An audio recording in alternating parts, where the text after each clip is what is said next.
સુરતમાં લાડલી બહેન આવાસ યોજનાના નામે 9 લોકો સાથે છેતરપિંડી આચરવામાં આવી। ગઠિયાએ મકાન આપવાની વાત કરી 1.55 લાખ પડાવવાનો આરોપ લાગ્યો છે। ભેસ્તાન આવાસમાં રહેતા 9 લોકો સાથે આ છેતરપિંડી કરવામાં આવ્યો છે। આરોપીએ મકાન બતાવ્યા બાદ લોકો પાસે ફોર્મ ભરાવી અને પૈસા પડાવ્યાનો આક્ષેપ થયો છે। પૈસા લીધા બાદ ફરિયાદીઓએ સંપર્ક કરતા આરોપીએ ફોન બંધ કરી દીધો। ડિંડોલી પોલીસે છેતરપિંડી કરનાર આરોપીની શોધખોળ હાથ ધરી છે।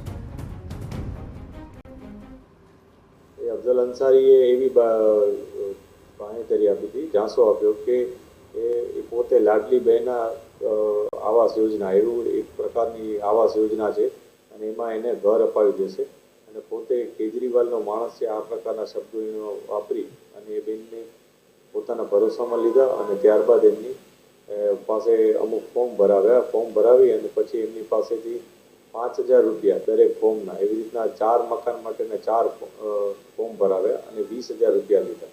આવી રીતના એણે અનેક લોકો સાથે છેતરપિંડી કરી।